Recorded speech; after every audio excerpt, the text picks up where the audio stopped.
All right, so I'm here today to discuss about a new topic, something that we started to look at about 12 months ago, which is this GPU platform that stands for Graphical Programming Unit, and how to have general programming running on this. As an introduction, if I was not here today, this is probably what I would be doing, right? I would fight scary metallic monsters with my bow into completely 3D universes. And I would be able to do that, not only because I own a PlayStation, but also because that PlayStation runs a very specific and interesting device, which is called a GPU, which has some amazing abilities at computed linear algebra, which is extremely useful for this kind of real-time 3D rendering.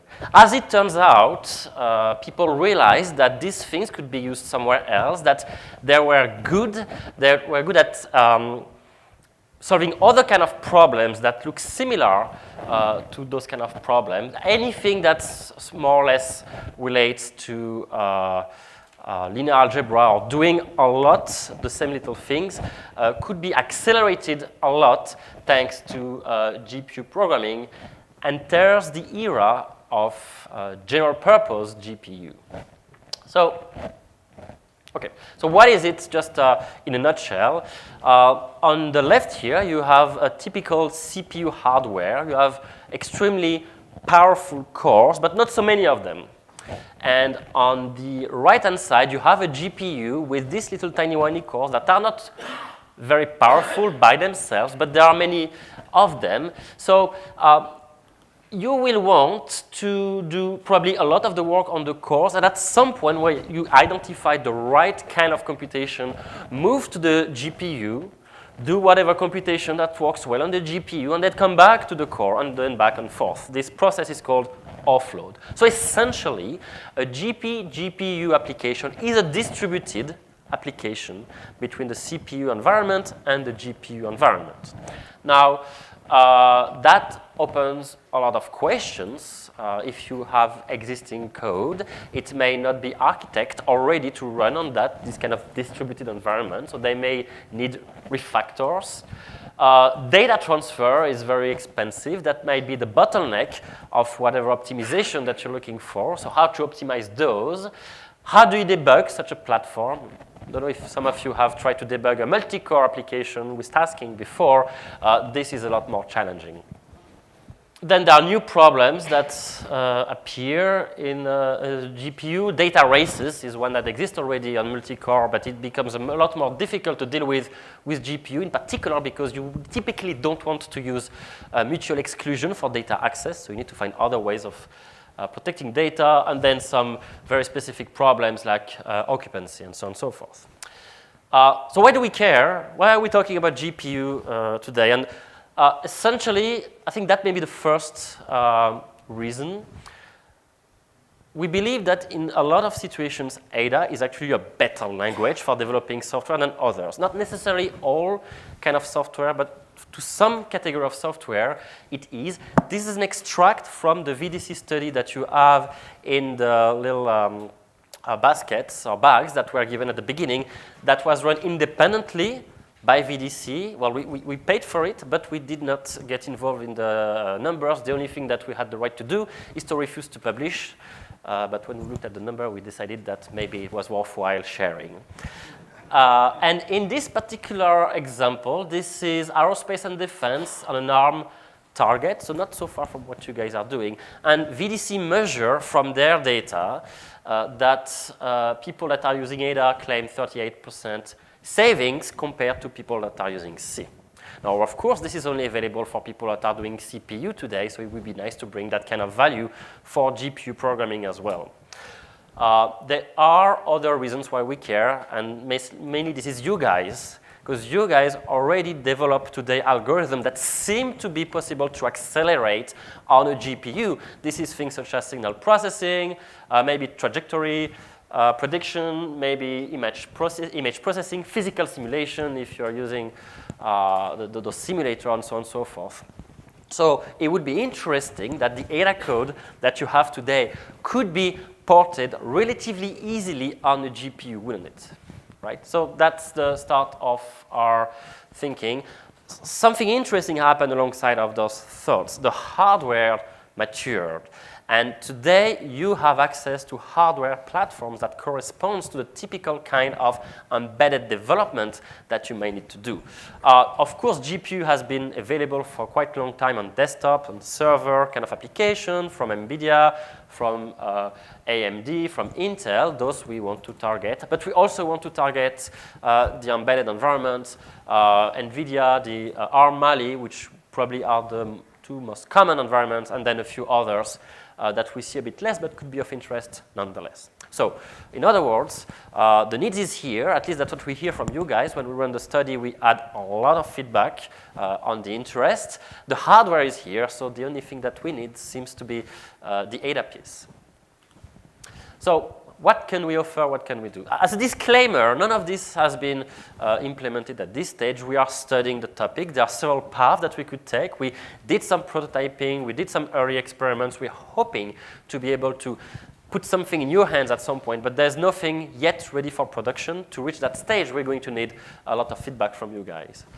But there are fundamentally three paths that are not mutually exclusive that could lead to GPU support for ADA.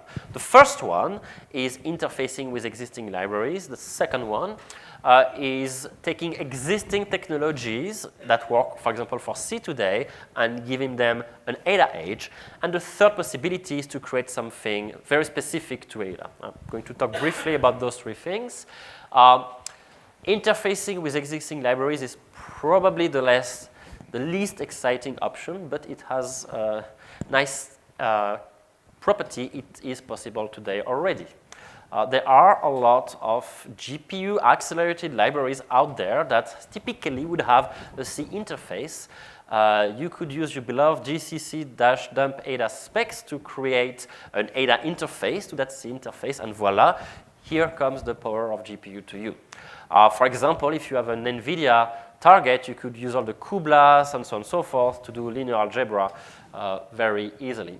We could go a bit further than that. We could provide pre-wired libraries. Some idea that floated was to have ADA numeric pre-GPU enabled that would, for example, be able to run much faster for matrix-related operations.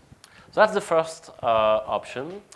The second option would be to turn some of the C-based languages into ADA languages. There are three things that we looked at as part of these studies. These three things seem to be the most relevant at the time. It's still the case, but we're still very open to feedback on that. The first one is CUDA. CUDA is an NVIDIA-specific technology that allows to write what they call a kernel, which is essentially an entry point to the GPU code. OpenCL is, if you will, the portable version of CUDA. It's revolved around the same principle, but it's portable across platforms. And usually, GPU vendors provide their own OpenCL implementation. And the last one that we looked is OpenACC, which is much more tightly integrated, which allows you to enable GPU support just by adding a pragma, or let's say a couple of pragmas in certain locations in the source code. So let's look at an example of what that might look like in ADA. The first one here is CUDA. I've got a test CUDA procedure which takes B and C, which was two input array, and returns A, which will be the result. I have this magic pragma that I have here, which says CUDA kernel, which tells the compiler that this procedure is intended to be run remotely on the GPU. And the implementation of that procedure is just doing an addition between two matrices, between two arrays, right? Quite simple. The CUDA environment is setting an index. It's going to call this procedure many, many times, each time with a different index, so all of them in parallel. And that index I can get by this CUDA get thread X call. So that's an example of code that could run on a GPU. We actually compiled this with the prototype of the LLVM compiler that Arno was talking about, because it happens so that LLVM is the NVIDIA CUDA implementation. So we could already hook our tools with CUDA through LLVM and compile this kind of very simplistic example. On the host, what you will need to do is to create the data, do some initialization, do some setup, and then at some point you're going to say, okay, I'm calling my kernel, and I'm calling it with, that's not what I meant to do, with some extra information that we do here as in the form of a pragma, which essentially tells to the system how many cores, how many GPU cores do you want to use. Okay, so that's two 3x3 matrices that specify how this kernel call is going to be spread on the actual hardware. Okay. OpenCL is very similar in principle. You really have two environments that are separated, the host and the GPU or device one, and the communication will be done with different syntax, if you will, but through the same kernel concept. There is a lot more code to do on the hosts, just because CUDA, there's some way to have some automatic generation of the communication layers, while with OpenCL, everything is manual. And I don't have a specific example because that really is the same principle as before, other than being much more portable. The last, but not least, very exciting one is OpenACC. And here you just have one environment at hand. I mean, of course, again, this is a distributed application, but you do not need to create a kernel anymore. What you're going to have in the OpenACC example is a loop. So here I'm doing the exact same thing, I hope, but instead of creating a function which does require some refactor if I already have code, I've identified the loop. I'm saying in this loop, I'm iterating over I, and I'm doing the addition. Maybe this loop I could parallelize. So I'm just adding this one line, pragma ACC parallel. And the compiler will be clever enough to understand that that means that the body of this loop has to be spread on the GPU. It has to be offloaded to the GPU. It would be clever enough to know what's the range of value that needs to be taken into account. So ATIC range here. It would be clever enough to do the back and forth copies between the device and the host. Now, of course, it might not be clever enough to optimize that as to actually get enough gain. So I may have to have additional pragma to guide the compiler and make sure that I write code that is as optimized as possible onto my actual target. But in terms of just writing the code, it seems like to be a much more integrated solution. This is again something that we tried that works with one of our prototypes. The reason being that OpenACC is available on GCC today, so we could hook our GNAT frontend to the GCC-specific OpenACC construction as part of a prototype. Okay, this one we're hoping to be able to release at some point in the near future, just to try it out. Of course, it's a very early prototype, so the constructions that are supported are very narrow. One of the reasons why we don't want to go too fast on this, because you see that there are three options here. We won't be able to support everything at the same level at the same time, so we need feedback from you guys as to which one might make the most sense, and we need to carry on looking at the market to understand which one has the most potential. None of that is completely clear at this stage. Now, the last but not least option would be to have a mechanism integrated in the Ada language itself. Here goes Ada 2020. In principle, this is the exact same thing as it is for OpenACC. I don't have a pragma this time. I have a reserved word parallel. And when I say parallel here, I'm telling to the compiler that I would like this loop to be run in parallel, maybe over several cores, maybe over several GPUs, depending on the configuration that I have. And of course, as for OpenACC, there are a lot more work that might be needed to help the compiler taking full advantage of that. But in principle, it's the same thing. We could almost actually map this kind of construction to the OpenACC work that we've done already on GCC. Okay. This is a very restrictive presentation, of course, just shows one very simple example. There are a lot of other things to worry about when you develop GPU. There's a lot of effort actually to do to gain the performances that you would expect. So you have to worry about the memory layout. You have to worry about how to allocate the thread onto the GPU. Those are things that you typically don't worry about when you develop CPU kind of application. But for GPU, it becomes, again, a requirement. And that may lead to have code that's a little bit less portable just because you might optimize for a certain hardware. There are other notions to consider, like the reduction, which is the idea of spreading the computation over many core, but when you just need one result, so at some point you need to gather all of these things together. You may want some kind of containers. You may want, in some very specific cases, to have mutual exclusion, like mutex or semaphores, although, of course, the minute you use that, you kill most of the parallelization. One word on Spark, which is some more added value that Ada could bring. Of course, the fact that Ada could bring you absence of runtime error is actually very valuable by itself. The fact that you can have, that the odds of needing to debug the application are lower using Ada than using C. I guess that's a statement that most of people would agree here, I hope. But we can even go further than that. You can do formal proof on the GPU code, and you can even prove some stuff that you would not necessarily need to prove in the case of a CPU application.